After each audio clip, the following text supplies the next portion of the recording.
Қайырлы кеш, достар. Қалайсыздар? Бүгін сіздерге долгожданный эфир болады. Алдынан бері обещать етіп жүрген, бірақ енді бүгін Жазира ханым емес, Динара ханыммен болады. Жазира ханыммен тоже болады, бұйырса. Кеш жарық, қалдарыңыз қалай? Қазір маған Динара ханым запрос тастайды. И бізде прямой эфир болады. Бүгін концепция здоровья бойынша прямой эфир болады. Концепция здоровья дегеніміз біздің осы Coral Club компаниясында ғана бар. 90 күнге арналған программа. Вот сол концепция бойынша Динара ханым толық ақпарат айтатын болады бізге. Сіздер до конца көріңіздер. Бұл концепция здоровья жалпы кез келген адамға керек та. Кез келген адамға керек ақпарат.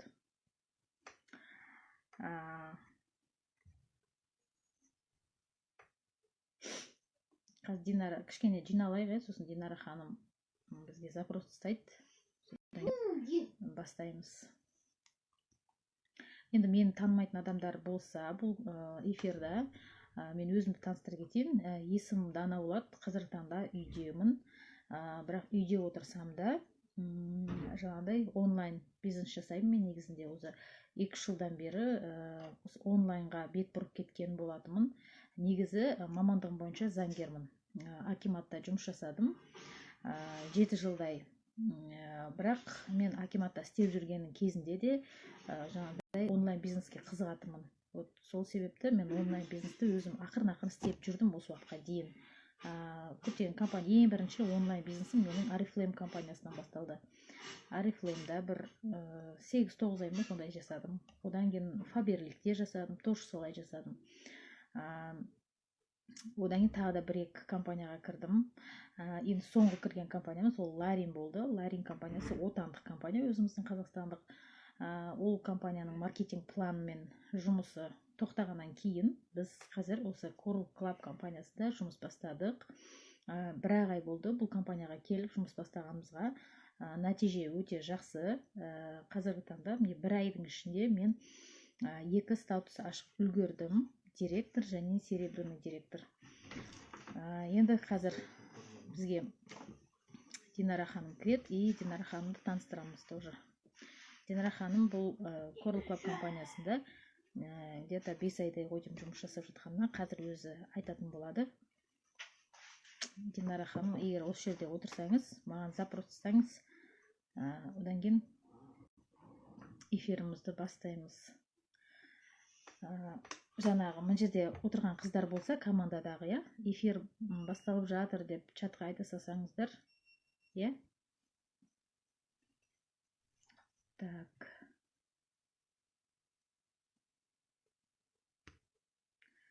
Қазір Динара запустау керек. Эфир бізде болмайды, қатты долгий болмайды.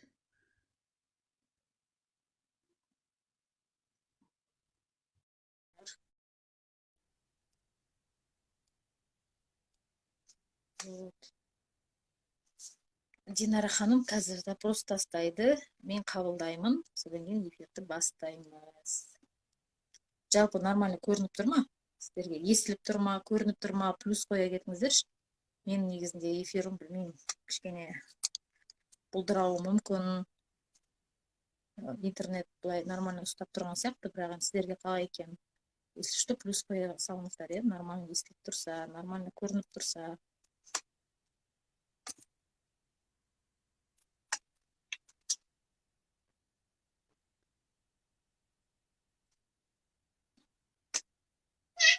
Кішкене күтейік дейді. Күтейік, әлі. Кішкене жиналсын. Вот, сондай. Өздеріңіз жалпы, кішкене жиналып тұрыңыздар.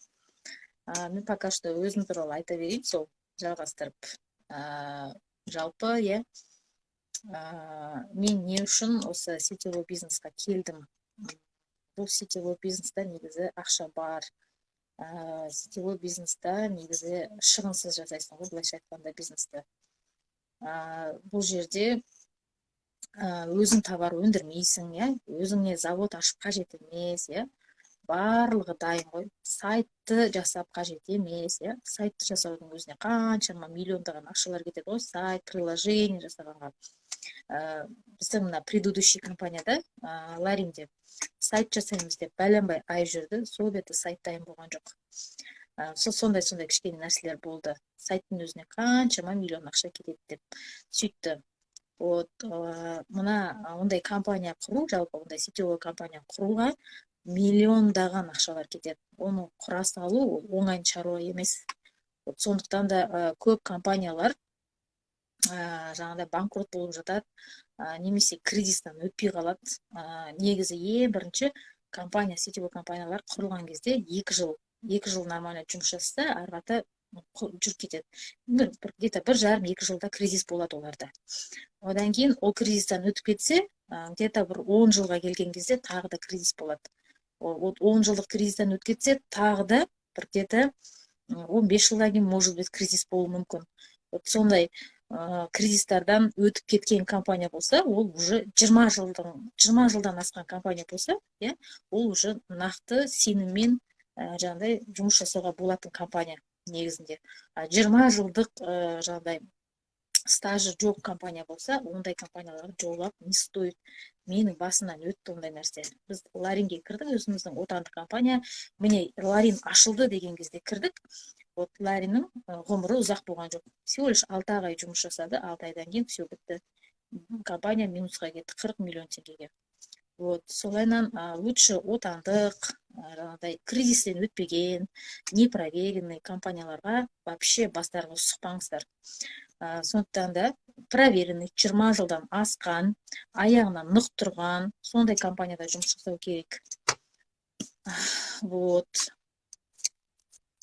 Сол себепті қазір біз Coral Clubқа келдік. Coral Club жалпы 24 жылдан бері нарықта жұмыс жасап жатқан, аяғынан нық тұрған, барлық кризистен өткен, 44 мемлекетте жұмыс жасайды. Официально 44 мемлекетте, ойлаңыздар. Ол оңай шаруа емес, 44 мемлекетте жұмыс жасау. Мына сайты 44 мемлекеттің тілдерімен жаңағыдай кіруге болады. Өзбекше сайт бар, қырғызша сайт бар деген сияқты ғой. Вот сол сияқты, 44 мемлекетте жұмыс жасайды. 44 мемлекеттен бөлек 189 мемлекетке экспорттайды өзінің тауарларын. Вот өзінің заводтың өзінің 11 несі бар, заводы бар, то есть компанияның өзінің 11 заводы бар. Вот. Еще заводтары ылғи дамыған мемлекеттерде орналасқан. Америка, Канада, Япония, Германия, Тайвань деген сияқты, Норвегия. Вот осындай мемлекеттерде орналасқан, дамыған прям. Енді компания прям енді мықты компания да, құлайтын компания емес бұл. Аяғына нық тұрған компания, сеніммен, жаңағыдай болашаққа сеніммен бұл компаниямен жұмыс жасауға болады. Және де бұл компанияға мен өзім қалай келгенімді былай қысқаша айта кетейін. Ларин тоқтағаннан кейін басқа бір компанияда жұмыс жасау керек болды маған, сол кезде мен осы Coral Club'ты зерттей бастадым. Зерттеген кезде мен прям продукциясына ғашық болдым. Продукциясы өте керемет, мықты продукция, кәдімгідей результат береді. Адамдардың нәтижелерін, результаттарын көрген кезде, отзывтарын көрген кезде прям енді шок боласыздар, таң қаласыздар. Действительно осындай результат беріп жатса, адамдарға көмектесіп жатса, қалай күшті мынандай компанияда жұмыс жасау, мысалға. Қазір білесіздер, енді мына карантин басталғаннан кейін, коронавирус шыққаннан кейін, көп адам өзінің денсаулығына мән бере бастады ғой. Вот қазір денсаулық, жалпы денсаулық қашанда ол бірінші орында ғой негізінде. Денсаулық бірінші орында, сондықтан да әр қашанда керек та, денсаулық әрбір адамға керек. Сол себепті компанияның продукциясы адамның денсаулығына жақсы әсерін беріп жатса, адамдар результат көріп жатса, ол вообще нұр үстіне нұр ғой, былайша айтқанда. Маркетинг планына қарайсыздар, иә. Любой компанияны сіз жұмыс жасаймын деп, любой компанияны іздеп зерттеген кезде ең бірінші маркетинг планға қарайсыздар, иә. Маркетинг планы күшті болса, одан кейін барып продукцияға қарайсыздар, иә. Көп адам даже продукцияға қарамайды, онда қандай продукция бар екеніне қарамайды, маркетингке қарайды бірінші. Қанша ақша төлейді екен, иә, қалай жұмыс жасау керек, соған ғана қарайды. Мен де маркетингте қарадым, маркетинг супер бұл жерде. Керемет маркетинг. Өте оңай, жеңіл, оңай деп айтпай ақ қояйын, жеңіл бұл жерде табысқа шығу. Менің өзім, бір айда 2 звание ашып отырмын. Мысалға мен оңай болса, басқа компания оңай болса, неге сол жақта мен звание ашпадым? Бір жылда. Бір жыл істеген кезде неге мен ашпадым? Бір жыл почти істеген кезде, 8-9 ай істеген кезде мен звание ашпадым ол жақта. Потому что ол жақта маркетинг план қиын. Ал біздің мына Coral маркетинг план чепуха, чепуха. Прям оңай маркетинг план. Бұл жерде әрбір келген адам доходқа шығады. Әрбір келген адам. Және продукциясы мықты. Маркетинг мықты и продукция мықты. Вот бұндай компанияда қалай жұмыс жасамайсыз? Еще нарықта 24 жыл, аяғына нық тұрған сенімді компания. Былайша болашағыңызды доверять етіп осы компания жұмыс жасау үшін болашағына сенімді болу керексің ғой компанияның. Сол себепті болашағы зор да компанияның. Сенімді түрде біреуге айта аласыз, біреуге ұсына аласыз. Ертең жабылатын компания емес. Өйткені мен жабылатын компанияда жұмыс жасап, уже мен басыма тиді. Вообще не стоит. Ондай жаңа ашылған компанияда жұмыс жасап не стоит. 20 жылдан асқан компанияда жұмыс жасау керек. Және маркетинг планға қарайсыздар ғой. Әрине маркетинг планға қарайсыздар. Маркетинг план бұл жерде супер енді. И продукцияға мән беру керек. Продукция да супер ғой бұл жерде. Мен бұрын фаберлікте істеп жүргенде 8-9 ай жұмыс жасағанның өзінде маған 12 мың теңге түсетін. И то оны мен ала алмайтынмын да, шешіп ала алмайтынмын. Кабинетке түсіп, просто экраннан көресің, кабинетке түсіп, оған продукцияласын тағы да. И все. А былай қолға вообще ақша алып көрген жоқпыз. Ал мына жерде сіздер бірден қолдарыңызға ақша аласыздар, бірден Каспиге жібереді. Қандай керемет, еще барлық қалада офистері бар. Барлық қалада офистері бар.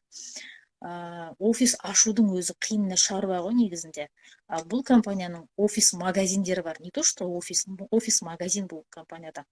Жаңағыдай, сол сіздің қалаңызда офис болса, барасыз офиске, керек продукцияңызды аласыз, үйге қайтасыз. Болды. Даже 5-6 күн тосып отырудың қажеті жоқ. Ауылда болсаңыз, әрине тосасыз, қазпочтамен келеді сізге. Ал егер қалада болсаңыз, офисіңіз сол жерде болса, онда рахат вообще күшті. Барасыз офиске барып, өзіңіздің керек продукцияңызды алып кетесіз. Және де офисте лаборатория бар, врачтар отырады. Сіздің қаныңызды тапсырасыз, қаныңызда құрт бар ма, не бар, барлығын тексеріп береді сізге. Вот вообще керемет. Енді бұл компанияны зерттеп қараған сайын ғашық боласыздар негізінде. Мен өзім сөйттім, қарап, зерттеп қараған сайын кәдімгідей компанияның маркетингіне, компанияның продукциясына барлығына ғашық болдым. Действительно. Ешқандай бұл жерде ИП керек емес. ИП да ештеңке керек емес. Енді миллионнан асқан кезде табыстарың сол кезде керек болады. До миллиона сіздерге ешқандай ИП қажет емес. Каспи Голдқа кәдімгідей ақшаларыңызды аласыздар. Ақшаларыңыз жаңағыдай экранда құрғана көрсетіп қана қоймайды компания, бірден аласыздар. Басқа компанияда 4-5 мың теңге алып жүрген қыздар бізде 50-60 мың теңге алады. Осындай разница бар бізде. Товарооборотта разница бар. Біз директор болу үшін всего лишь 300 мың товарооборот жасаймыз. И то командамен 300 мың, Ал басқа компанияда 1,8 миллион, 2,4 миллион товарооборот жасайсыздар. Сол 50-60 мың теңгені алу үшін. Вот көрдіңіздер ғой, қандай разница, да? Вот. Біраз адам бар екен, жиналып қалыпты. Сұрақтар қазір болса артынан қоясыздар.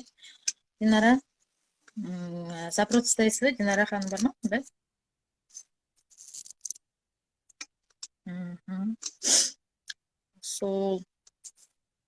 Сондықтан да осы компанияны таңдап отырмын мен.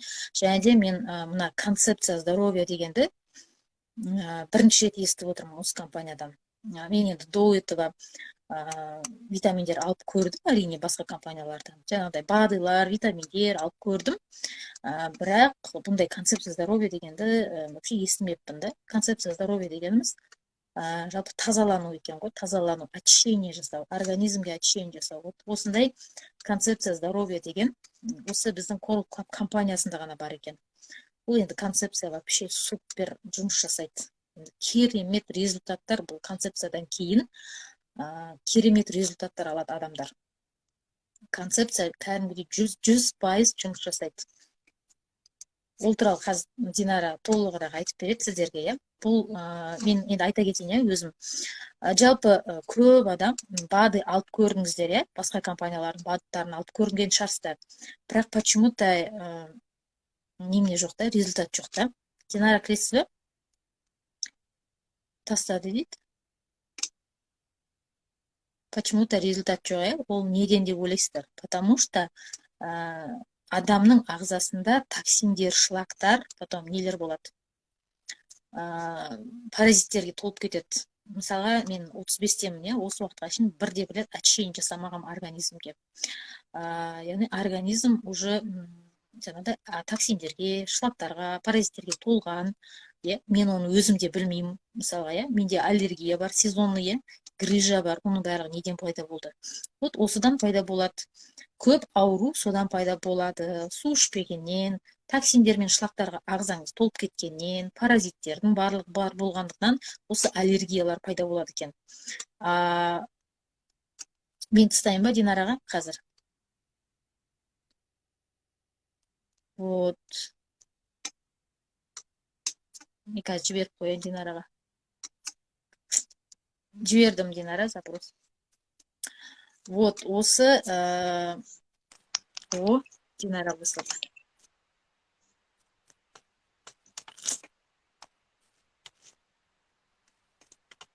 Динара, кеш жарық. Қайырлы кеш. Ал енді міне естіліп тұр. Концепция здоровья дегеніміз не, ол не үшін керек бізге? Сол бойынша міне Динара ханым біздің Coral Club компаниясының серебряный мастері. Бұл үлкен звание бұл жерде. Серебряный мастер деген үлкен звание. Осы званияны ашып отыр. Бұл кісі небары 5 айдың ішінде концепция здоровья деген не екенін 100% сіздерге күштілеп тұрып айтып беретін осы Динара ханым. Бұл кісі күшті түсіндіреді сіздерге.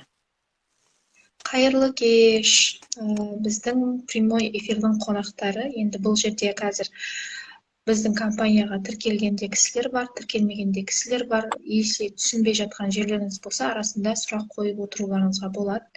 Негізінде менің есімім Динара, Алматы қаласынан боламын. Қазір Coral Club компаниясында серебряный мастер деген званиядамын. Негізгі өзімнің мамандығым врач. Алматыда тұрамын, 6 жыл стажым бар. Осы Ашфендияров атындағы университетті бітіргенмін. Бірақ осы декреттік демалыста мен әбден онлайн жұмыстарды қарастырып, сетевой маркетинг зерттеген адаммын. Зерттедім, бұрында деген сетевой компанияны мен вообще андай лохотрон, пирамида деп ойлайтынмын.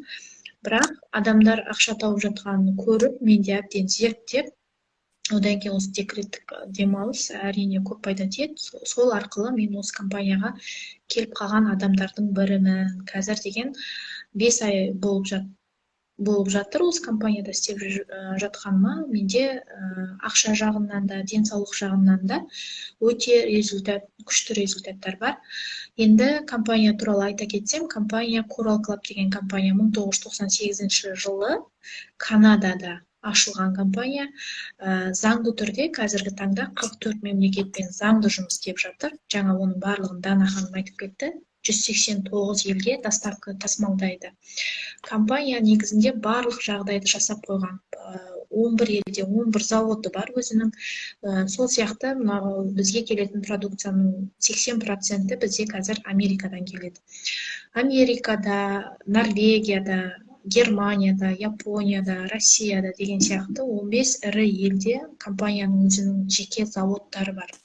Компания өзі төрт рет әлемдік кризистен өткен, аяғына нық тұрған, сенімді, өзінің продукцияларын бүкіл әлемге мойындатып тастатқан, продукция жағынан өте сұранысқа ие және продукция жағынан өте результативный компания болғандықтан, біз негізі осы компанияны қателеспей таңдадық. Мен лично өзім қателеспей таңдадым. Енді бұл жерде 200-ден астам продукция түрлері бар. Но басым бөлігі продукцияның БАДылар. БАДыларды білесіздер, биологически активный добавкалар, бірақ енді оны көп адам мойындайды, көп адам мойындамайды. Мен сенетін адам бар, мен сенбейтін адам бар, сенетін адам бар, сенбейтін адамдар бар негізінде. Но енді мен де сенбейтін адамдардың бірі едім осы уақытқа дейін. Енді медик болғаннан кейін медиктердің көбі БАДыларға сенбейді, білесіздер, одан чисто медицинада протоколмен жұмыс істеп қалғандықтан, медицинаның денсаулық сақтау министрінің шығарған протоколмен жұмыс істеп қалғандықтан, олар БАДыларға сенбейді. Сенсе де чисто БАДылармен жұмыс істей алмайды, чисто БАДыларды назначить ете алмайды. Сондай медицинада негізінде сондай заң бар. Енді БАДы дегеннің өзі биологически активный добавка, қосымша тамақ деген сөз ғой. Қазіргі таңда білесіздер, жұтып жүрген ауамыздың, ішіп жүрген суымыздың өзі таза емес енді. Ал біз пайдаланып жатқан өнім, жеп жатқан нан, айран, кефир, оларды қоспағанда просто так ауамен суды алып қарасақ, соның өзі негізінде 80-90% таза емес. Тем более қалада тұратын кісілер қаншама заводтар бар, машиналар қазір адам басына шаққанның өзінде, статистика бойынша бір адамның өзіне 2-3 машинадан шақ келеді. Машинаның түтіні бар, бензин шығады деген сияқты, газбен жүретін машиналар бар. Олардың бәрі бізге негізі жай нәрсе көрінеді, жай нәрсе болып естілейді, потому что күнде естіп үйреніп қалғанымызда, на самом деле үңіліп оның түбіне қарайтын болсақ, олар өте зиянды, қоғамға беріп жатқан өте зиянды нәрселер негізінде. Сол сияқты енді ішіп жатқан суымыздың өзі, қалада тұратын кісілердің почти что барлығының суы хлор, хлор қосылған. Қазіргі таңда каждый адамның үйінде фильтр жоқ деген сияқты. Содан кейін көп адамдар былай ойлайды, суды қайнатып ішу керек, қайнатқан су таза болады, тірі болады деп. Негізінде ол қайнатқан судың өзі таза болмайды. Оның ішіндегі суға тән қасиеттердің барлығы, судың ішіндегі минералдардың бәрі жоғалып кетеді қайнаған кезде. Қайнаған кезде бу болады ғой, буға айналып, ол ұшып кетеді негізінде. Просто так сіз просто су ішесіз, болды. Ал оның құрамына тоже оны бір ғалым кісілер болмаса ешкімде үңіліп жатқан жоқ. Сол сияқты біздің компанияда 200-ден астам өнім түрлері бар, басым бөлігі БАДылар. Сондықтан біз қазір көбінесе БАДылар туралы түсіндіретін боламыз. Қазір мен өзім БАДылар туралы айтатын боламын. Енді біздің компанияға келген кезде концепция здоровья деген түсінік бар. Оны бізде вышестоящий Украинада тұратын спонсорымыз бар, Александр деген кісі, соның өзі чисто осы концепция здоровья туралы өтеді. Қонаққа кірсеңіздер болады, жекелерге хабарласып, қай уақытты, қай күндер өту керек екенін білсеңіздер болады.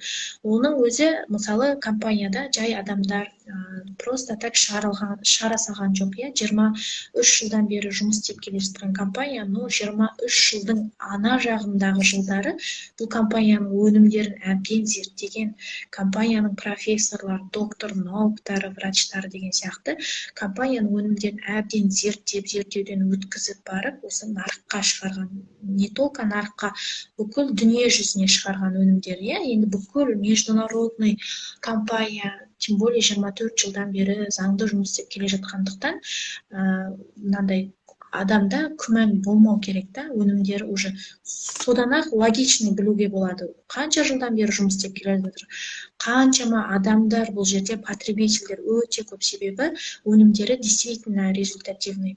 Енді қараңыздар, енді бұл сетевая компания болғанымен, енді чисто медицинский тұрғыдан алған кезде бұл адамдарды мынандай больница сияқты емдемейді, білесіздер, БАДылардың барлығы чисто профилактика бойынша қолданылады. Сондықтан біз чисто профилактиканы айтамыз да, қазір сенде мынаны іш, осындай жазылып кетесің деп ешкім құдайдан басқа ешкім гарантия бере алмайды. Больницаға барсаңыз, врачтардың өзі гарантия бере алмайды. Просто назначение жазып береді, сол назначение бойынша ем қабылдайсыздар. Енді біздің компанияның өнімдеріне келетін болсақ, бізде концепция здоровья деген тұжырым бар. Ол концепция здоровьяның ішіне бізде 3 набор кіреді. Бірінші набор детокс. Детокс дегеннің өзінде біздің қазіргі қарапайым халықтың миына сіңіп қалған түсінік, ол детокстың өзі. Детокс деген сөздің өзі арықтатады деп ғана түсінеді да. Негізінде ол детокс не только арықтатпайды, не только арықтату, организмді тазалайды. Негізінде біздің компанияның ең бір керемет өнімі ол су бар бізде. Коралмайн деген су бар. Ол деген Японияда, Окинава деген аралда, аралдың түбінде қанша километр тереңдікте маржан тастардан алып, ішінде 70 түрлі макро, микро элементтері бар. Су негізінде. Коралмайн деген су компанияның аты да сол суға негізделіп қойылған негізінде. Ютубтан зерттеп көрсеңіздер болады, сол Окинава аралындағы тұрғындардың, сол жердегі халықтардың өзі орташа өмір сүру ұзақтығы 100 жас, 120, 130 жасқа дейін өмір сүреді екен. Негізінде оңтүстік Корея, Япония елдерінің бәрінде білесіздер, өмір сүру ұзақтығы статистика бойынша 70 жас. Орташа. Ал бізде деген ондай 70 жас деген жоқ қой, 70 жасқа қаншама адам жете алады, жете алмайды. Қазір деген жастардың өлімі тем более көп. Денсаулыққа негізінде мән беру керек. Ол деген көп адамдар ауырмай жүре береді да, сосын денсаулықты ұмытып мән бермейді да, денсаулыққа дұрыс қарамайды. Қашан ауырады, сол әбден жанына батқан кезде ғана больницаға барып, әбден уже ауруын асқындырып алған кезде ғана ем қабылдап бастайды да. Сосын ол емінің өзі уже асқынған нәрсеге, мысалы холодильникке помидор или огурцы или бүгін пісірген тамақты 2 күн қойып қойсаңыз не болады? 1 айлап, 2 айлап огурцы, помидор тұрса не болады? Соны сіз жейсіз ба? Тура сол сияқты біздің ағзамызда әбден асқынып кеткен кезде ауру больницаға барады да, ол да дұрыс емес негізінде. Денсаулық бізге Алла тағаланың берген аманаты, ертең бізге қалай Алла оны жаратып берді, 12 мүшемізді сау қылып, ешқандай жерімізде шырам жоқ, ешқандай жеріміз сынық емес, қалай сәби күйінде жаратты, ертең ол дүниеге барғанда тура солай біз Алла тағаланың алдында жауап береді екенбіз, ағзамызды дәл солай тапсырады екенбіз. Сондықтан біз денсаулыққа үлкен мән беріп қарауымыз керек. Енді қараңыздар, бізде концепция здоровья дегенге оралатын болса, 90 күндік бұл программа, бірінші айында детокс деген набор бар. Бізде детокс дегенде оның ішінің өзінде 4 түрлі өнім бар. Коралмайн деген жаңағы су бар. Бұл компанияға келген адам, кез келген адам су ішіп үйренеді. Қазір деген бұл жерге тіркелмеген кісілер болса, сіздер мен сұрақ қойсам, қанша литр су ішесіздер десем, сіздер мысалы айта алмайсыздар. Өте аз, 80 адамның бір 8 адам ғана нормада су ішетін шығар, қалған 72 адам су ішпейді. 100%-тен 80% нормада су ішпейді. 20% стакан ғана ішеді ғой? Иә.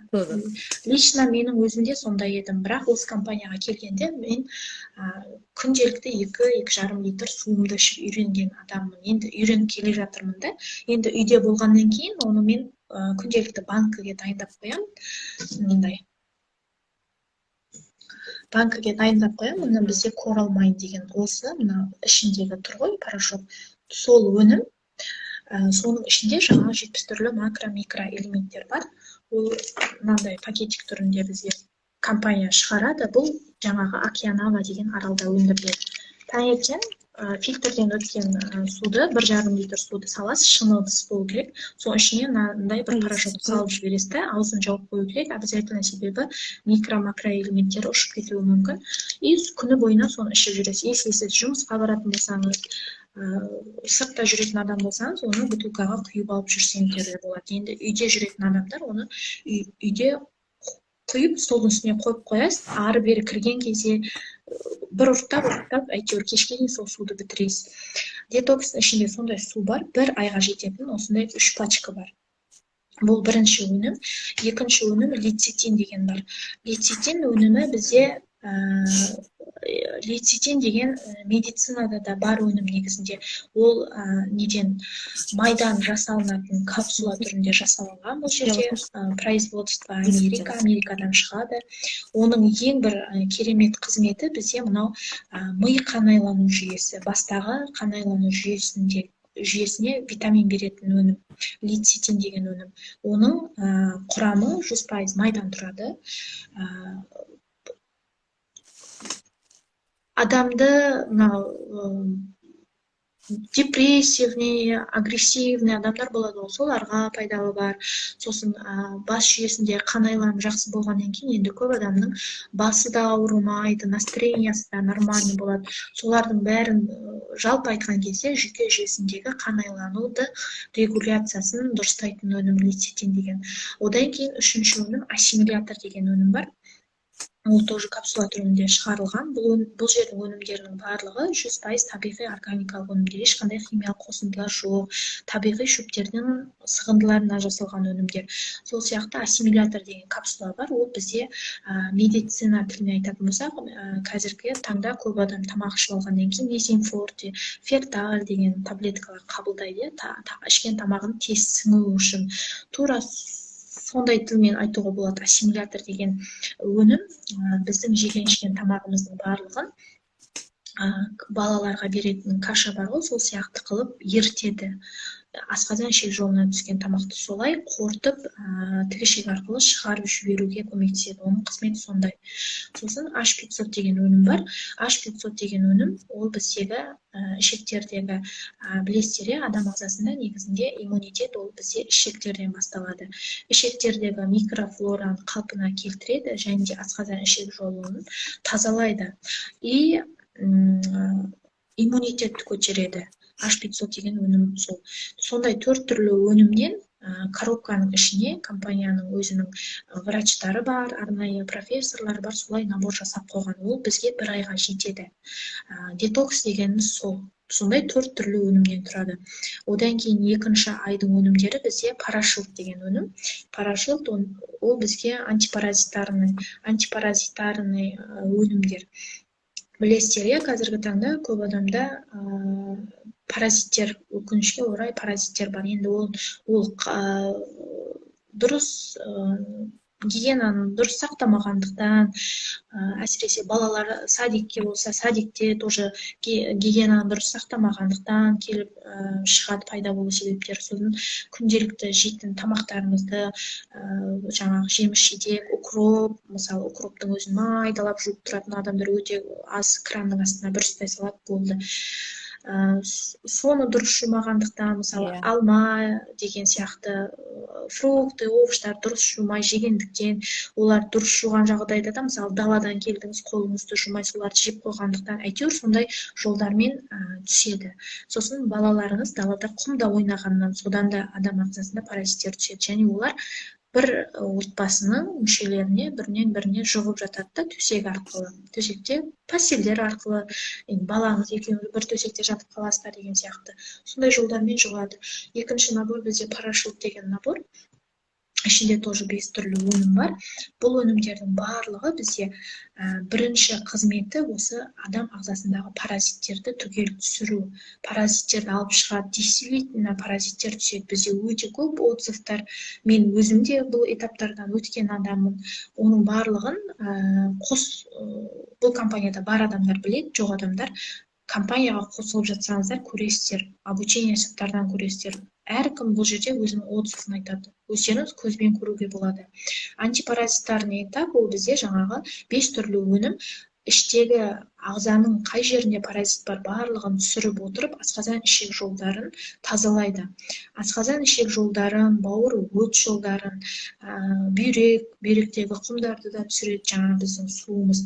И бұл екінші наборда тоже 30 күнге жететін су бар. Су ішіп те үйренесіз, и іштегі паразиттерді түсіресіз. Білесіздер, адам ағзасындағы паразиттерден көптеген аурулар келіп шығады негізінде, бірақ тоже мән бере бермейміз. Сосын деген оған тоже анализ тапсырып тұрылатындар өте аз. Общий анализ қанды барлығы тапсырып тұрады, но қалды көп адам тапсырмайды. Только назначениемен ғана тапсырады. содан кейін білмейсіздер мысалы күнде қандай паразиттер өмір сүріп жатқанын. Вот екінші набор сол, екінші ай ол бізде үшінші айдағы набор концепция здоровья наборына кіреді, ол бізде калавада деген өнім. Тоже ішінде капсула түрінде және порошок түрінде дайындалған өнімдер. Ол бізде білесіздер, енді асқазан бізде асқазан ішек жолы тазаланды, су ішіп үйрендік, іштегі паразиттерді түсірдік, өт жолы, бауыр жолы деген сияқты барлық жолдар тазаланды. Енді үшінші этапқа келіп жеттік. Үшінші этап бізде терең очищение жасайды, глубокое очищение адам ағзасында. Енді қараңыздар, екінші этапта түспей қалған паразиттер, мысалы жаңағы өледі ғой ағзада, вот өлген паразиттерді ұрығымен бірге шығаратын этап осы үшінші этап. Және де бұл үшінші этаптың тағы бір қызметі адам ағзасында неде қан айлану жүйесі және лимфа жүйесі жүреді, білесіздер. Асқазан ішек жолына түскен тамақ, бізде пайдалы витаминдердің барлығы ішек арқылы, ішектің қан тамырлары арқылы бізге бауырға барады. Бауырға барған витаминнің барлығы ол жерде фильтрациядан өтеді. Фильтрациядан тасымалдап отырады. Қай ағзаға қандай витамин қажет, соның барлығын жіберіп отырады негізінде. Вот, ол бауыр жіберіп отырады не арқылы? Қан тамыр, қан айлану жүйесі арқылы жіберіп отырады. Бүкіл ағзамызға, миымызға, тырнақ, шаш, мынау шаштан аяғымыздың ұшындағы тырнаққа дейін бүкіл ағзаны бізге керек нәрсенің бәрін былай тасымалдайтын, ол бізде қан айлану жүйесі. Үшінші этап бізде сол қан айлану жүйесін тазалайды. Кімде тромботиттер көп, қаны қою, сол кісілерге өте пайдалы. Және де кімнің қанында қант диабеті бар, қанында қант мөлшері көп деген сияқты. Вот соларға, сосын давлениясы бар кісілерге, давлениясы жоғары кісілерге пайда беретін осы үшінші этап. Және үшінші этап қан айлану жүйесімен қоса бізде лимфа жүйесі деген бар. Лимфа жүйесі бізде организмде фен сияқты ғой, отсос сияқты қызмет атқарады. Инфекция бар ма, адам ағзасына вирус түседі, соның барлығын лимфа жүйесі сорып алып, өзі фильтрациядан өткізіп отырады. Неге? Байқасаңыздар, больницаға барған кезде де врачтар сразу, мысалы, ангинамен барған адамдардың мына екі жерін пальпация арқылы былай сипап тексереді. Бізде лимфа жүйелері орналасқан жерлер негізінде. Қараңыздар, енді ол деген ангина деген уже вирус қой, вирус бактерияға айналып кеткен. Вот мынау лимфа жүйесінде бактериялар болған кезде тұрып қалады да, сол арқылы сипап тексереді негізінде. Бізде лимфа жүйесі деген сол өзіне вирустарды, бактерияларды сорып алып, сол ағзаны жаңағы отсос қызметін атқарады, сорып алып жоғалтып отыру қызметі. Сол лимфа жүйесін жақсы тазалайды осы біздегі үшінші этап. Қан айлану жүйесі және лимфа жүйесі. Бізде осындай концепция здоровья деген үш этаптан тұратын программалар бар. Негізгі бүгінгі тақырып сондай. Но енді өнімдері өте күшті, өнімдерін мен өзім таң қаламын, өтірік мақтаған емес, действительно күшті. Қазір мен осы компанияның коллагенін ішіп жүрмін. Бізде осы айда коллагенге скидка болып тұр. Білесіздер, любой адамға негізінде коллаген керек. Коллаген адам ағзасында негізінде 16 түрлі коллаген болады екен. Ол бірақ біздің жаңағы сүйектерімізде, бұлшықеттерімізде, сіңірлерімізде, көз, мынау көздің ішінде қан тамырларды барлығында бізде коллаген болады. Сол коллагендер бірақ жас ұлғайған сайын жоғала береді. Оның бір себебі сусыздануда бұған кіреді фактор ретінде. Сосын уже кәртеген сайын адам ағзасында коллагендер азая береді.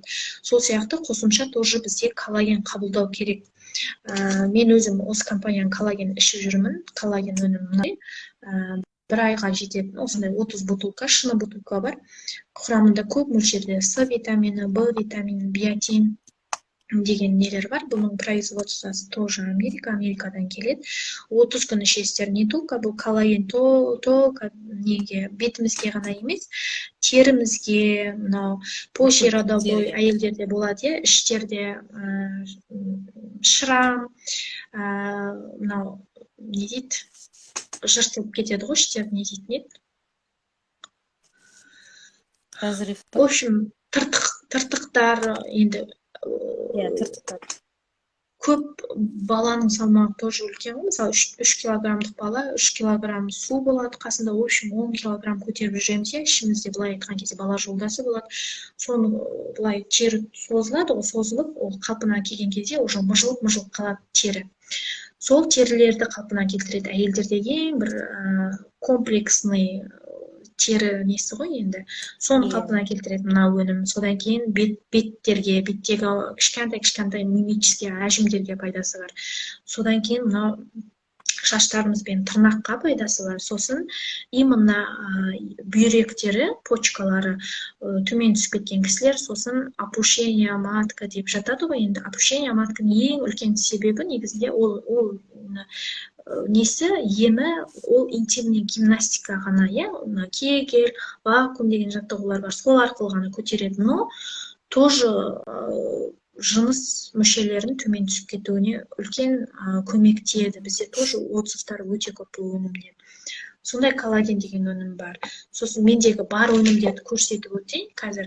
Сосын мына кора муравьиное дерево деген өнім бар. Бұл бізде андай натуральный антибиотик.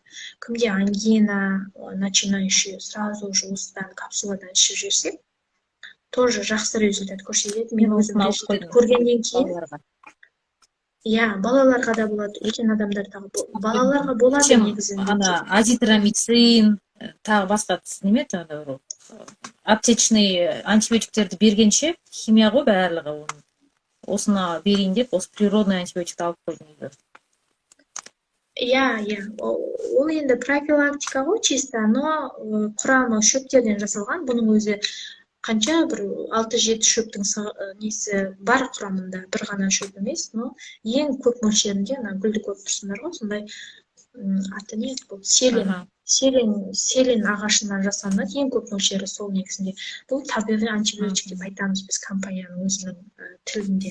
Сосын андай алтимит деген витамин бар, комплексный. Бұның ішінде А да бар, С да бар, Д да бар, Е де бар, Б комплексный витаминдер барлық түрі бар, тоже капсула түрінде ыңғайлы ішуге, үлкендерге де, кішілерге де болады негізінде. Сосын кальций деген бар, білесіздер, иә, балаларда кальций керек, үлкен адамдарға да, көп балаларда тісі уақытылы шықпайды. Бұның ішінде магний бар, иә? Кальций, магний бірге? Жоқ, бұл только кальций. Ол тоже бар. Мынау основном детский. Осыны алып, ұнтақтап, тісі шықпай жатқан балаларға беруге болады тоже. Сосын мынандай, мынау енді вообще күшті өнім, не деген, солодка деп айтамыз. Таза имбірден жасалынған, жөтелге бронхит, былайда влажный не болады ғой, қақырық, сухой деген сияқты өте күшті результат. Мен өзім 2 күнде результат көрдім осы өнімнен. Қыздарымда осы өнімнен результат көрдім. Білесіздер, осы компанияға келген өте қатты қуанамын, себебі осы компанияның витаминдерін беріп жатқаннан кейін менде тфай қыздарым андай грипп, жөтел дегеннен аулақта, Құдайға шүкір, енді иммунитет жақсы көтереді, өте жақсы көтереді. Тем более балалардың витаминінің барлығы бізде Америкадан келеді, тікелей Америкадан. Енді Америка дегеннен кейін атынан ақ білуге болады, иә, қандай өнімдер ол жақтан келеді. Қытай емес, мынау басқа ел емес, Америка, Германия деген любой торговый домға барсаңыз, етік көрсеңізде, мысалы, басқа елдердікімен салыстырмалы түрде Америка, германский алғыңыз келіп тұрады, себебі гарантиямен 5-10 жыл точно киесіздер ғой. Етігін алсаң да, курткасын алсаң да, кофтасын алсаң да, жусаң да, светі де шықпайды деген сияқты. Қыста жарылып та кетпейді кожалар. Тура сол сияқты өнімдерде, продукциялары да күшті да, киімдік сияқты. Және де каждый мына продукцияда международный стандартқа сай деген жазуы бар да, GMP сертификаты бар каждый өнімнің, е? Природный, еще бұның барлығы природный, ешқандай бұның ішінде химия, ештеңке жоқ, натуральный барлығы. Былайша айтқанда, народный медицина ғой, бұл шөптер ғой барлығы. Сосын көп адам, просто көп адам қорқады да, бұл БАДыды адамдарға қалай ұсынамыз, БАДыдан бір нәрсе болып қалмай ма деп противопоказания енді оған басқалай әсер етіп мен кінәлі болып қалмай ма деген сияқты адамдарда сондай ой болады да. На самом деле БАДы деген ол вообще күшті нәрсе. БАДы дегеніміз біздің қазір тамақтан ала алмай жүрген витаминдерімізді осы БАД ішіп арқылы алуымыз керек. Өйткені біз творогты көп мөлшерде жемейміз. Мысалға біз бір белгілі бір мөлшерде алуымыз керек қой творогтан витамин, немесе балықтан алуымыз керек, немесе там тағы да не бар, вот тамақтардан сондай витаминдер алуымыз керек.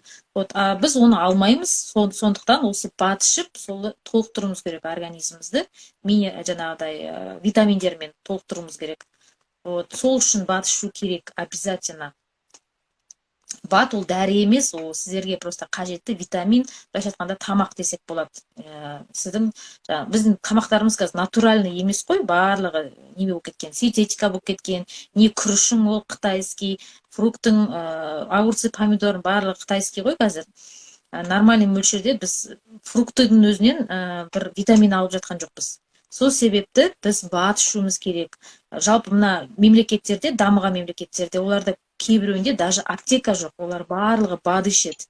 Аурудың алдын алады олар. Ал біздің қазақтар не істейді? Ауырған кезде, тайқалған кезде ғана барып, жаңағыдай ауырдым, бүйттім, сөйттім, антибиотикті алады кеп, ол бір жерді лечит, екінші жерді калечит, былайша айтқанда. Сол себепті осындай БАДылар ішу керек. Ауырмауыңыз үшін БАД ішу керексіздер. Оның ешқандай бір зияны жоқ. Ешқандай зиян жоқ. Вот сондай нәрсені алып тастау керек мидан. Бұл наоборот сізге қажет, бұны ішу керексіз сіз. Вот біз менде де бұрын ойлайтынмын, осы БАД деген қиын шығар, БАДты адамдарға айта алмайсың, ертең біреуге басқалай әсер етіп кетсе мен кінәлі болып қалам ба деген сияқты. Менде де болған сондай нәрсе. Өйткені менің БАД туралы түсінігім болған жоқ та. БАД деген не ол деген сияқты зерттемегем. Мына Қорлық тапқа келгеннен кейін БАД дегеннің не екенін барлығын түсініп жатырмыз, былайша айтқанда. Сондықтан БАД, вообще БАДтан қорықпаңыздар. Ол наоборот сіздің ұзақ өмір сүруіңізге әсер етеді. Ұзақ өмір сүруіңізде әдемі болуыңызға, БАДты ішу керек каждый адам. БАД жаман деген адам, ол наоборот БАДты зерттемеген, оны түсінбеген деген адам. Түсінбеген адам ғой. Түсінбеген адамдар сөйтіп ойлайды. Вот, сол себепті БАД ол наоборот бізге қажет. Өйткені біз белгілі мөлшерде тамақтардан керекті витаминдерімізді алып жатқан жоқпыз қазіргі таңда. Арғата, Динара жалғастыра бер. Сосын С деген витамин бар, ең бізде иммунитетті жақсы көтеретін витаминдердің бірі ғой, С витамині.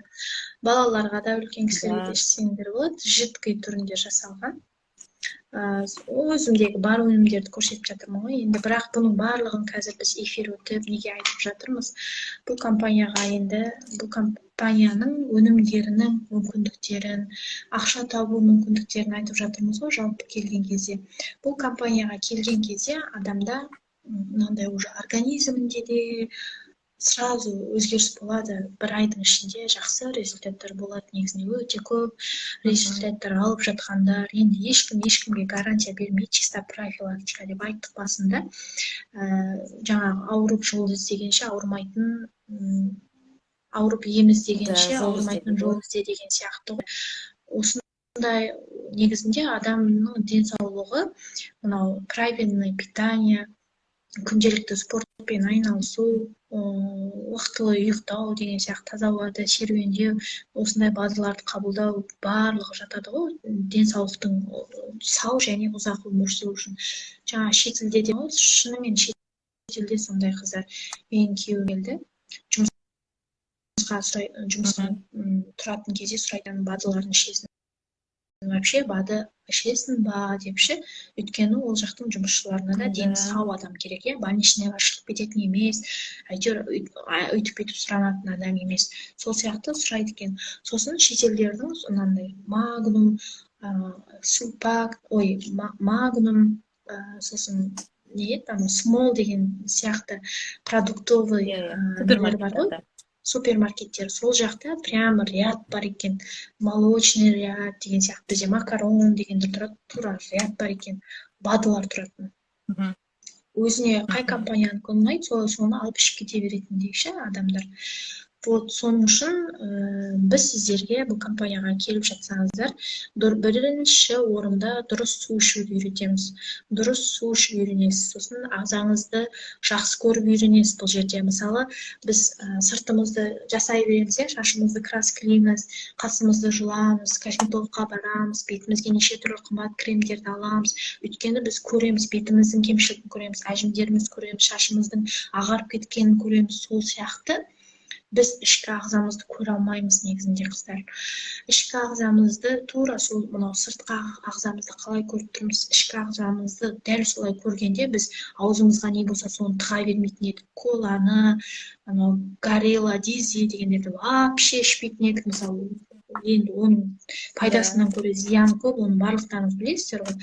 Бізді ағзамызды айна сияқты көре алмайды екенбіз да, сондықтан да біз как попала жей береді екенбіз. Негізінде дәл солай қалай сыртқы неңді, дене пішініңді көресің, тура сол сияқты ішкі ағзаларыңды да көрсең, адамдар әлде қайда былай ойланып жейтін болар еді дейді да. Негізі тура сондай негізінде. Сондықтан сыртқы әдеміліктің барлығы біздің ішімізден шығады. Ішкі организм ішің таза болса, сыртың да әдемі болады. Иә, соның үшін денсаулықты тазартудың барлығын іштен бастау керек. Қыздар, сонымен қоштасам, ары қарай жалғаса бер. Динара, өзің жаңағы концепция здоровьяны өттім дедің ғой. Вот содан алған керемет результатыңмен бөліссең. Концепциядан өткеннен кейін. Біздің жалпы осы концепциядан өткен адамдардың результаттары бар. Қыздар, менде экземам кетті. Дана, тез айтып салайын, балам жылап жатыр. Экземам кетті. Менде 6 жыл экзема болған, операционныйда істеген. Сол экземам мен осы концепция здоровьядан кетті. Ең күшті результатым сол. Неше жылдық? 6 жылдық экзема? 6 жылдық. Міне қыздар, көрдіңіздер ғой. Осындай 6 жылдық экзема кеткен. Результат осындай бізде. 15 жылдық, 17 жылдық экземалар, псориаздар кетіп жатыр. Результаттар енді өте керемет бұл компанияда. Одан бөлек жаңағыдай аллергиялар, 37 жылдық аллергиялар кетіп жатыр. Кәдімгідей 37 аллергия жаңа адамды қалай беспокоить еткенін көрсеңіздер, енді ана кісінің айтуы бойынша бізде живой отзыв бар, видеосына шейін бар да, аудиосына шейін бар. Ол кісінің жаңағыдай результат көрген адамның айтады да, жаңағыдай дерматит болған ғой, енді денесінде аллергия болған. Кәдімгідей до того 10 күн, бір күнде 10 рет суға түседі екен, 10 рет душқа түседі екен. Чтобы жаңағыдай ана денесі қышиды ғой, соны қышуды басу үшін 10 рет суға түседі екен. Осылай қиналып жүрген адам, 37 жыл бойы қиналып жүрген адам, біздің мына компаниядағы жаңағы концепция здоровья бар ғой бізде, 3 этаптан тұратын 90 күндік очищение организма жасайтын концепция. Соның бірінші этапы детокс, жаңа айтып кетті, сол бірінші этаптың өзінде нәтиже көрген ғой, 3 этапты өтпеген, бірінші этаптың өзінде 10 күннің ішінде көрген ғой результат. 10 күннің ішінде. 10 күннің ішінде ол кісі офисқа барып, кәдімгідей результаттарымен бөлісіп отырған видеосы бар. 10 күннің ішінде кетті деп айтып отырған. Енді супер ғой результат. Бұның барлығы мына кожаға шыққан прыщиктар, жаңағыдай экземалар, псориаздар, неше түрлі енді кожный заболеваниялардың барлығы неден болады? Іш таза болмағандықтан болады. Ішіңіз, мысалы біз үйімізді уборка жасаймыз ғой, неделясына 1 рет, может 2 рет жасайсыз, уборка жасайсыз, одан кейін айына 1 рет, может генеральный уборка жасауымыз мүмкін. Тура сол сияқты біз мына ішкі ағзамызға генеральный уборка жасауымыз керек. Генеральный. Неделясына 1 рет күні бойы тамақ ішпей жүрсеңіз болады. Солай ағзаны демалту керек, кішкене тамақты тығындай бермей. Одан кейін айына 1 рет осындай очищение жасап отыру керек. Айына 1 рет па, может 2 айда, может бір кварталына 1 рет па, осындай очищениеден өту керек негізі. Біз мына қазір экологияда дұрыс емес, машина деген көп, машина каждый үйде машина бар, каждый үйде, даже бір үйде 2-3 машинадан бар болуы мүмкін. Біздің организміміз қазір ластанған, ауаның өзі таза емес. Ағзамызды обязательно тазартуымыз. Барлық ауру неден пайда болады? 3-ақ причина бар барлық ауру. пайда болуына. Біріншісі су ішпегеннен, және су ішсеңіз де дұрыс су ішпегендіктен, иә. Екіншісі ағзаңызды токсиндер мен шлактардан тазартпағаннан, үшіншіден паразиттер болғандықтан. Ағзада паразиттер болады, яғни құрттар, паразит деген құрттар ғой. Құрттар бауырда, любой жерде болады екен ол. Не только кишечникте болады көбінесе. Не только кишечник, басқа жерлерде де жаңағыдай құрттар болуы мүмкін. Вот сол құрттарыңызды, кишечнигіңізді полный мына жерден бастап былай до конца тазартып шығарады жаңағы очищениялар. Полный тазарғаннан кейін барып қана сізге өзіңізге қажетті бар витаминді ішу керексіз. Сіз қазір сразу мен очищение жасамай-ақ маған жаңағыдай кальций берші, спирулина берші, немесе иммунитет көтеретін витамин берші деп айтсаңыз, любой компания, басқа компаниялар сіздерге береді. Бірақ сізден прям керемет результат болмайды одан. Неге десеңіз, потому что сіз ішіңіздегі құрттарды кормить етесіз. Наоборот, кормить етіп өсіресіз, көбейтесіз құрттарыңызды. Олар жейді, сіз жегеннен кейін, олар да жейді ішіңізде отырған адам, жаңағы немелер, құрттар. Сондықтан бірінші очищениеден өту керек, одан кейін барып қана питание жасау керек организмге, одан кейін барып қана қоректендіру керек, яғни. Одан кейін барып қана сіз өзіңізге қажетті витаминдерді ішу керексіз. Біз мысалға мына очищениеден кейін біздің компанияда тағы да қандай программа бар? Immunity Pack деген бар. Immunity Pack дегеніміз иммунитет көтеретін комплекс бар, кәдімгі тоже программа. Вот оны сіз осы концепцияны жасап алғаннан кейін барып қана ішсеңіз болады. Вот сол кезде керемет результат болады. Енді мына концепцияның өзінен қаншама аурудың салдарлары кетіп жатыр. Аурудың. Мысалға, любой аурудың өзінің түп тамыры болады ғой. Ол просто так шықпайды, сіздің бетіңізге даже прыщик шықса, ол просто так шықпайды. Значит, ішіңізде что-то бір нәрсе дұрыс емес деген сөз. Кишечнигіңізде мусор болып жатыр мүмкін. Вот содан шығуы мүмкін. И біз бет алады тамақты қалай болса солай жейміз қазір. Жаңағыдай майлысын да жейміз, етті де жейміз, одан кейін жаңағыдай дайын тамақтарға әуеспіз, қазір кафеден заказ бере саламыз. Ол кафедегі тамақ таза ма, таза емес пе білмейсіз, оны қалай жасағанын білмейсіз. Білмеймін енді, мен прям кафедегі тамақтарға қатты құмар емеспін негізінде. Өйткені қалай жасағанын білмейсің. Мысалға, кейбір адамдар базарда жүреді, андай пирожки, чебурек бір нәрселер ала салады. Мен вообще ішіне ет салынған нәрсені алмаймын, мен магазиннен, киоскалардан алмаймын. Потому что қандай еттен жасалды, таза жасалды ма? Мен сондай нәрсе, сондай адаммын да. Вот бет албаты ондай ала бермеймін. Мен сондай алып жей беретін адамдар болады ғой. Ол дұрыс жасамауы мүмкін да. Сол кезде сіздің ішіңізге паразиттер баруы мүмкін. Қандай қолмен жасады, таза қолмен жасады ма, перчаткасын киді ма, киген жоқ па, бір құдай біледі да. Қандай еттен жасаған бір құдай біледі, оны дұрыс пісті ма, ішіндегі еті пісқан жоқ па, мысалы. Вот содан кейін паразиттер болады сіздің кишечнигіңізде. Олар өседі, олар көбейеді. Бүкіл ағзаға тарайды, қанға кетеді, одан кейін ол паразиттер, құрттар қанда да болады. Біздің мына офисте бір тамшы қаныңызды беретін болсаңыз, лаборатория бар, сол лабораторияда бір қанның ішінде қанша құрт бар ма, жоқ па, соны көрсетеді, кәдімгі экраннан көрсетеді сіздерге. Мен салғам алдында сториске. Вот сондай, егер офис бар қалада болсаңыз, бар тексертіп алсаңыз болады. Одан кейін біздің компанияның очищениясынан өтсеңіздер болады. Мен осы уақытқа дейін очищениядан өтпеппін, ойлаңыздар. 35 жылға дейін очищение өтпеген адам ғой, ойлашы. Осы компанияға келіп, мен осы концепция здоровья бар екенін біліп, қазір осы очищенияден өтіп жатырмын. Антипаразитарный программаны алдым мен, парашют. Екінші этаптан бастадым. Бірінші паразиттерін өлтіріп тастайын дедім, шығарып тастайын дедім. Өлтіргенде біздің компанияның паразиттерді өлтіретін жаңағы өнімдері паразитті просто так өлтіріп тастамайды, паразитті шығарады сыртқа. Жаңағыда мысалы аптекада бар тоже паразитарный немелер болады, антипаразитаркалар болады. Бірақ ол жерде комплексно емес, бірақ бутылочек береді сізге, бірақ бутылочек. Ал бізде комплексно. Яғни ол жалғыз бутылочек, ол жаңа шығара алмайды да, оны сыртқа шығара алмайды. Ал бізде комплекс болғандықтан барлығы бір-біріне әсер етеді, жаңағы 3-4-5 өнімнен тұрады парашют. Ол просто так емес, ол ученыйлардың, профессорлардың зерттеуінен өтіп барып, ол солай комплекс болып жасалған. Себебі мына комплексно ішкен кезде ол сыртқа шығады. ал сіз аптекадан алған мынандай бір бутылечек, ол комплекс емес, ол просто бір бутылечек антипаразитарный, соны алып іштіңіз, оны арғата жаңа сыртқа шығаратын оның жаңа қабілеті жетпеуі мүмкін, және де сіз ол жерде су ішпейсіз. Ал бізде мына комплекстің ішінде 30 күнге жететін суымыз да бар. Суымыз және бізде простой су емес, жаңа сіздер ойлағандай простой су емес, ол коралловый су.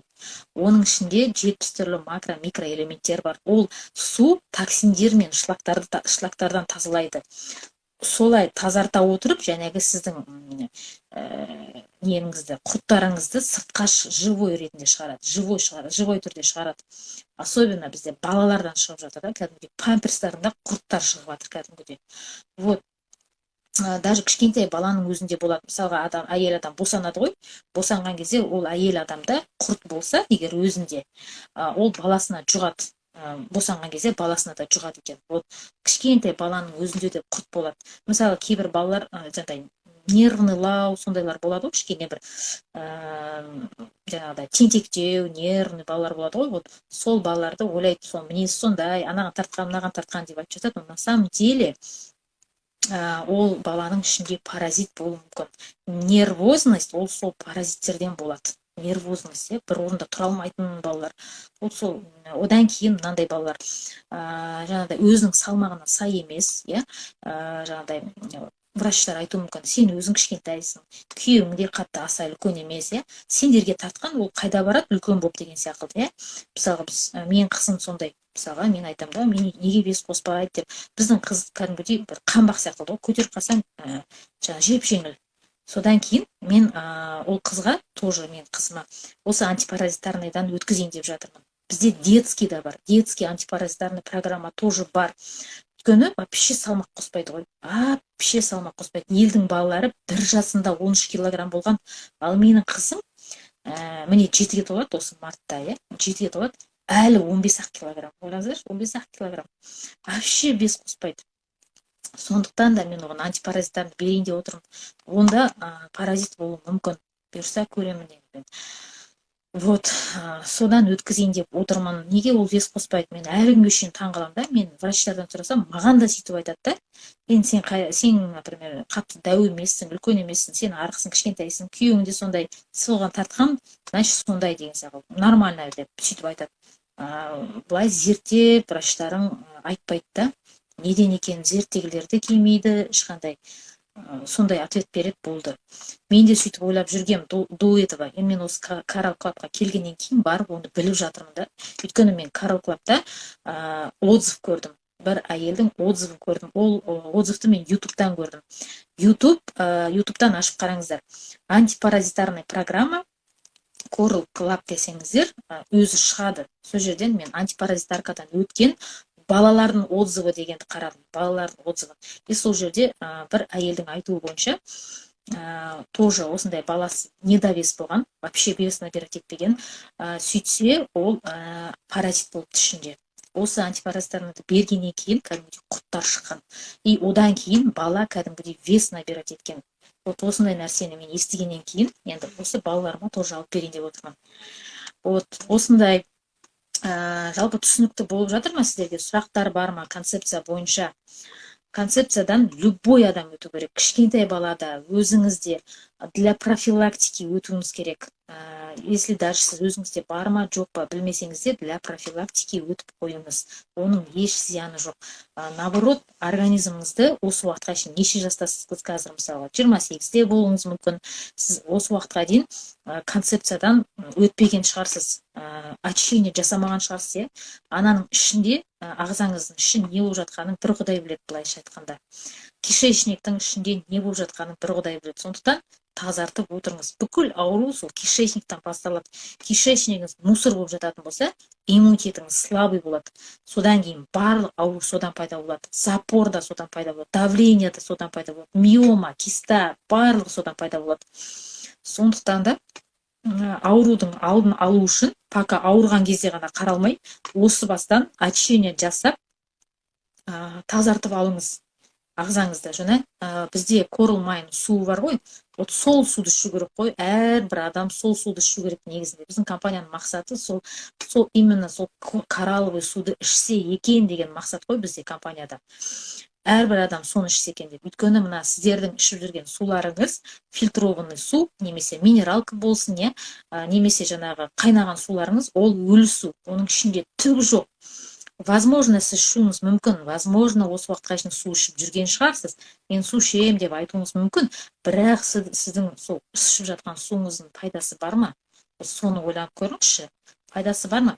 Өйткені біз адам баласы 70% судан тұрады. Біз судан белгілі бір мөлшерде өзімізге қажетті минералдарды алуымыз керек.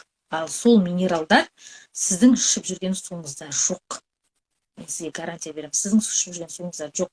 Сіз просто так суды ішіп жүрсіз, бірақ одан ешқандай пайда алып жатқан жоқсыз. Өйткені сіздің ішіп жүрген суыңыз ішінде минералдар жоқ. Ол просто сіз ішесіз, ішкеннен сіз ісінесіз, аяғыңыз, бетіңіз ісіп кетеді ертеңінде, су көп ішсеңіз, бетіңіз, денеңіз ісіп кетуі мүмкін, бар ма сондай жағдай сіздерде? Ал мына корл майын суын ішетін болсаңыз, сіздің денеңізде ешқай жеріңіз ісімейді. Бұл су денеңізге сіңеді, потому что бұның ішінде минералдар бар, және де бұның ішінде күміс бар. Күмісті білесіздер ғой, адам денсаулығына өте пайдалы.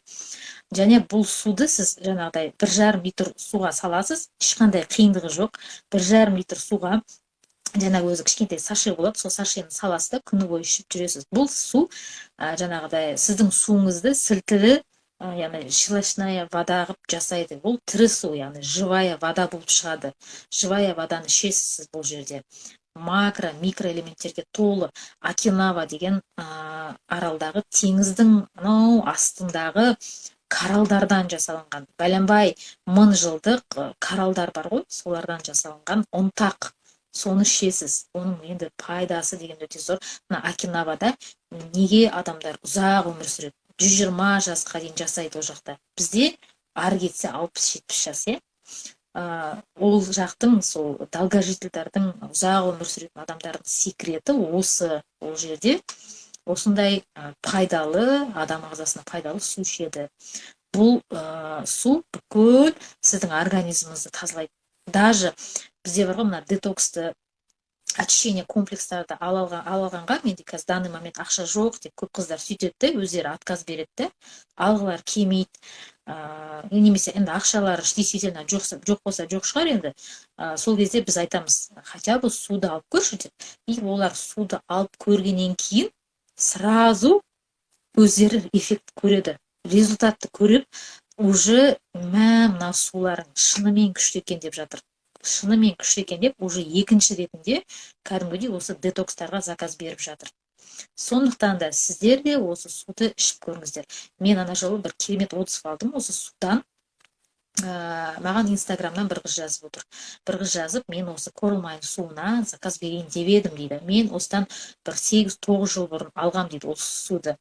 Менің бетім дейді, мен дейді бүкіл компанияның жаңағы немелерін жағатын нәрселерді, прыщиктардан бар ғой, вот содан жақтым дейді. Мен қыз баламын дейді, ол кезде мен енді подростковый возрастта бетім деген ужас жаңағыдай прыщик болды дейді. Содан бір апай болды дейді, беті деген тап-таза дейді, вообще енді күшті дейді, базарда тұрады дейді. И сол апайдан сұрадым дейді, апай, сіз осы не ішесіз, бетіңізге не жағасыз, қандай күшті, тап-таза деп сұрадым дейді. Сонымен ол айтты, мен осы коралловый клуб деген компания бар, сол жердің суын ішемін деп айтыпты.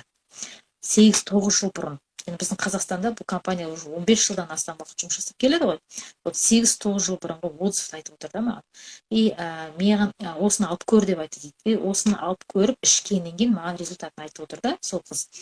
Мен осы суды 2 ай ішкеннен кейін бетім деген тап-таза болды дейді. Кәдімгідей тап-таза, прыщик жоқ дейді. Вот осындай результат айтты маған. Енді шынайы отзывты маған инстаграмнан келген қыз айтып отыр да, результат көрген. Одан кейін біздің мына чатта, бізде чатымыз бар ғой, чатта бір қыз ана жолы айтады, кожаный больницада, енді кожно-венерологический больница бар ғой, вот сонда кәдімгідей учетта тұр екен баласы.